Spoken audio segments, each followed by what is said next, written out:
Noong January 15, 2025, si Rosemar Veng ay nagtungo sa bayan ng Medianera sa loob ng Parana, Brazil upang magtrabaho para sa isang 23 years old na binata. Gayunpaman, hindi na nakabalik pa si Rosemar sa kanyang tahanan at ang kanyang mga kaibigan ay labis na nag-alala dahil sa kawalan ng balita. Nang ipagbigay alam sa pulisya ang kanyang pagkawala, sinubaybayan ng mga pulis ang cellphone ng babae hanggang sa tirahan ng binata. Pagdating doon, nasaksihan nila ang isang tagpo na hindi nila malilimutan kailanman.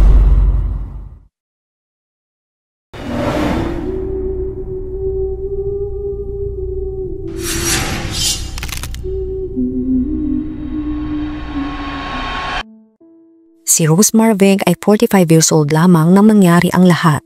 Noong January 2025, si Rosemar o Rose, gaya ng magiliw na tawag sa kanya ng kanyang pamilya, ay kumikita ng kanyang ikinabubuhay sa pamamagitan ng pagtatrabaho bilang isang babaeng nagbibenta ng aliw sa maliit at tahimik na bayan ng Medianera, isang bayan sa kanluran ng Parana, Brazil, na may humigit kumulang 55,000 na residente.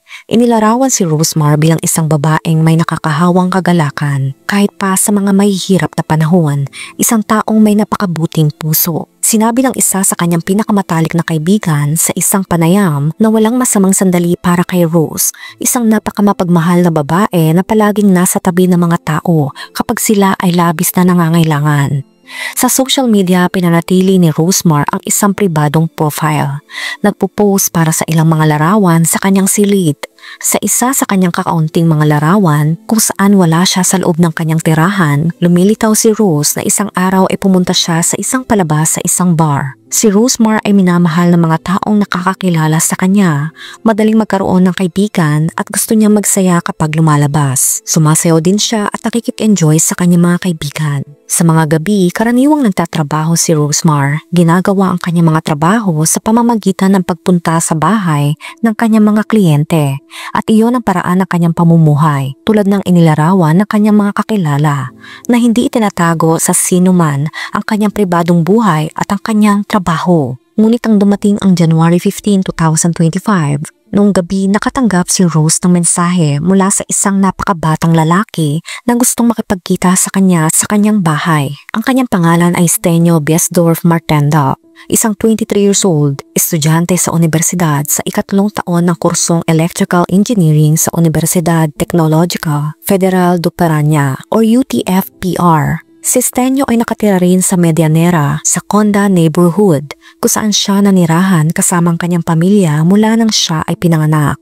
Sa kanilang lugar ay tinuturing siya ng mga residente na isang kalmado at tahimik na binata. Ang kapitbahayan ay napakatatag dahil halos lahat ng nakatira roon ay magkakasamang lumaki. At ang pamilya ni Stenio ay kilalang kilala sa komunidad dahil sa kanilang pananampalataya. Ang pamilya ay napakareliyoso, regular na dumadalo sa mga misa at may magandang relasyon sa komunidad.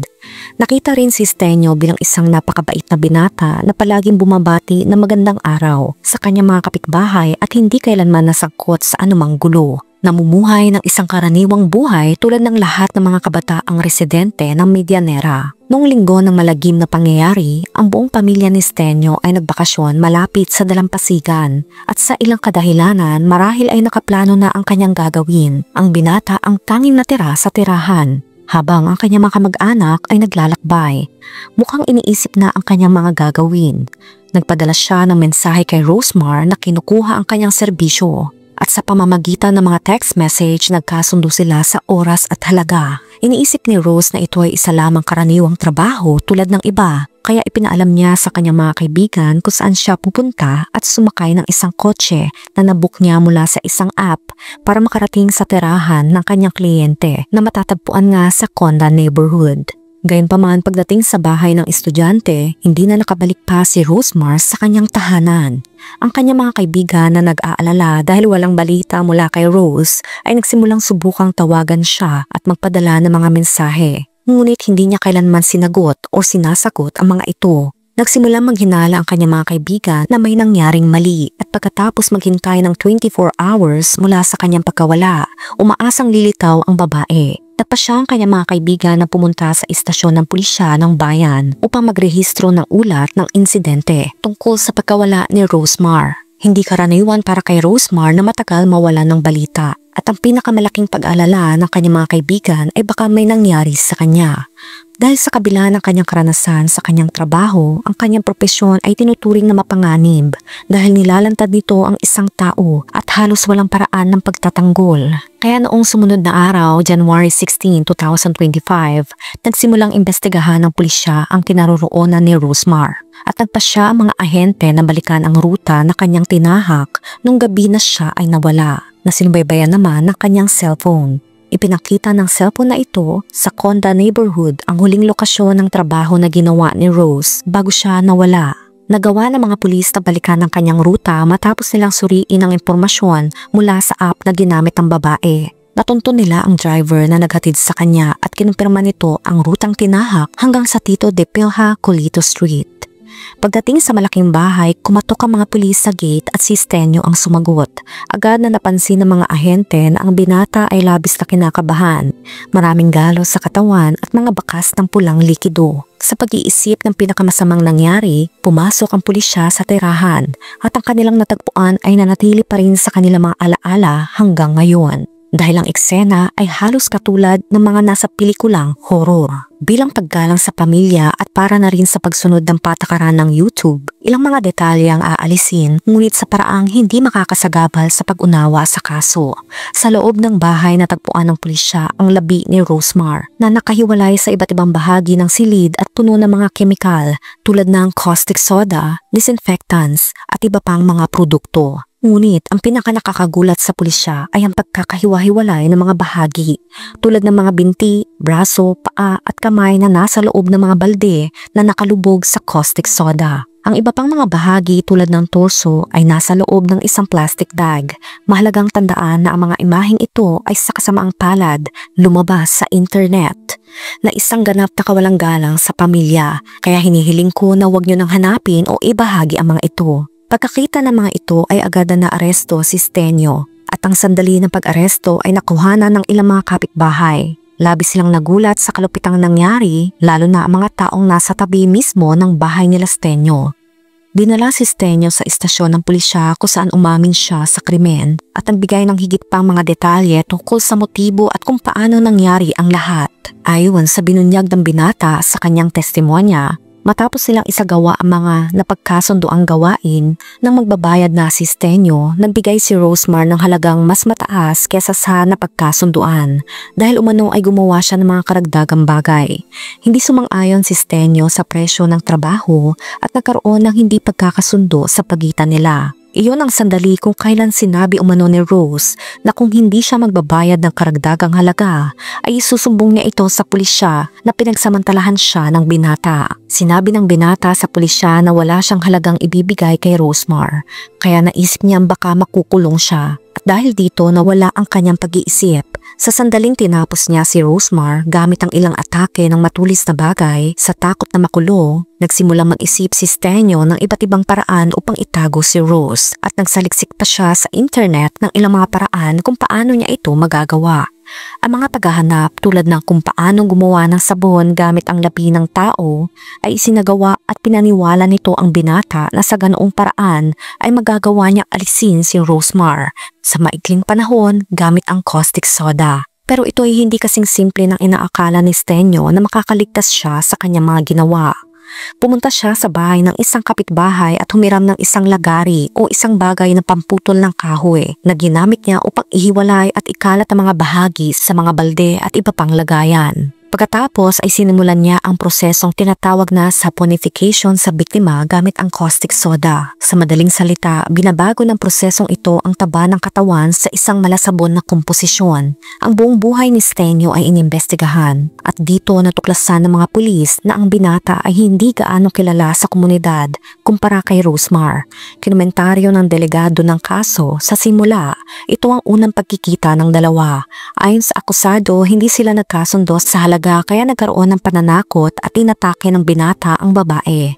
Dagdag pa ng delegado, ipinahiwatig ng mga pagsisiyasat na ilang araw bago ang insidente, tinanggihan ng binata ang imbitasyon ng kanyang mga magulang na pumunta sa dalampasigan. Kaya nanatili siyang mag-isa sa bahay at itinakda ang pagkikita kay Rosemar. Ang investigasyon ng pulisya sa kaso ay natapos noong huling araw ng January na nag-uulat na ang suspect ay nakakulong at naghihintay sa reklamo ng pampublikong ministeryo upang litisin. Si Stenyo ay kinasuhan noong February 7, 2025 na akusado ng pagpaslang kay Rosemar Vink dahil sa diskriminasyon sa kasarian at femicide. Hiniling ng prosecutor na naghain ng reklamo ang prioridad sa pagproseso ng kaso at sa pagpapanatili ng pagkakakulong kay Stenyo. Ang impormasyon tungkol sa reklamo ay pinadala ng abogado ng pamilya ni Rosemar na nagsisilbi ring prosecutor sa kaso. Iniulat niya na si Stenyo ay kinasuhan batay sa mga sumusunod na artikulo ng Penal Code. Qualified crime dahil ginawa ito upang matiyak ang pagpapatupad, pagtatago, kawalan ng parusa o kalamangan ng ibang krimen. At dahil sa pagsira o pagtatago ng labi o bahagi nito sa tangkang modalidad, kapag ang pagpapatupad ay hindi na kumpleto dahil sa mga pangyayaring labas sa kontrol ng suspect. Ang reklamo sa ilalim ng Artikulo 69 ng Penal Code na nagtatadhana ng pinagsama-samang paglalapat ng mga parusang pagkabilanggo kapag ang suspect ay gumawa ng dalawa o higit pang mga krimen. Bukod dito, mayroon ding mga nagpapabigat na salik tulad ng dahilan ng insidente dahil sa kondisyon ng kasarian na kinasasangkutan ng paghamak at diskriminasyon. Bukod dito, ito ay ginawa sa isang malupit na paraan na nagpapailalim sa biktima sa matinding pagdurusa at hindi nagbibigay ng pagkakataong ipagtanggol ang sarili. Naganap na inaalis sa kanyang pagkakataong gumanti. Ayon sa abogado ng pamilya, walang indikasyon na ang krimen ay nagmula sa isang pagtatalo o hindi pagkakasundo sa halaga, na ang salita ng akusado ang tanging bersyon na ipinakita nang walang anumang iba pang ebidensya na nagpapatunay sa isang di umano'y away. Bukod sa prioridad sa pagproseso, hiniling din ng prosecutor ang pagbabayad pinsala para sa moral na pinsala sa pamilya ng biktima sa minimum na halagang 50,000 reais o higit kumulang 490,000 pesos. Idiniin din niya ang kahalagahan ng magkasanib na pagtatrabaho sa hustisya upang matiyak na ang nagkasala ay mapaparusahan ng nararapat. Ang pagkilos ng public ministry sa kasong ito ay lubos na pinuri dahil nagpakita sila ng patuloy na pagsisikap upang matiyak ang hustisya at pagbabayad pinsala sa pamilya ng biktima. Noong January 22, 2025, isang pagpupugay kay Rosemar Vink ang isinagawa ng mga kaibigan, pamilya at mga nakikiramay sa kasong gumulat sa lungsod ng Medianera at umalingaw-ngaw sa buong Brazil. Ang mga dumalo ay nagtipon na nangyari sa isang sandali ng panalangin at pagmumuni-muni na minarkahan ng 7 araw mula ng trahedyang pagkasawi ni Rosemar. Ang abogado ng pamilya na tumayong prosecutor sa kaso ay nagsalita sa ngalan ng pamilya ni Rosemar.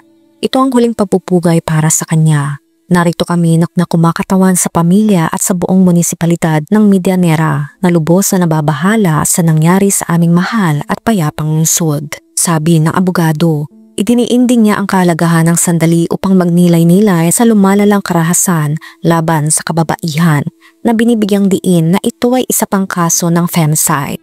Maraming kaibigan ni Rosemar ang naroon din at ibinahagi ng isa sa kanila ang mga alaala ng babae na inilarawan siya bilang isang taong may nakakahawang kagalakan kahit sa mahihirap na panahon. Sinabi niya isang kalupitan ang ginawa. Siya ay isang taong may mabuting puso at napakalungkot na pinagdaanan namin ito. Hinagpis ng kaibigan na naglakbay mula pa sa isang munisipalidad upang parangalan ang kaibigang si Rose at lahat ng mga babaeng biktima ng karahasan. Dahil napakabago pa ng kaso, hindi pa nakatakda ang paglilitis kay Stenyo. Ngunit kung hahatulan batay sa mga bagong batas ng femicide, ang kanyang sentensya ay maaring umabot ng 40 years na pagkakabilanggo. At ito ang pinakahuling balita na meron tayo tungkol sa kaso. Sa sandaling lumabas mga bagong update ay agad ko kayong babalitaan. Ikaw, anong masasabi mo sa kwento natin ngayon? Let me know sa comment section. Kung nakaabot ka sa video na ito ay maraming salamat. Huwag kalimutan mag-like, share, subscribe, and turn on the notification. Ingat ka palagi! Ciao!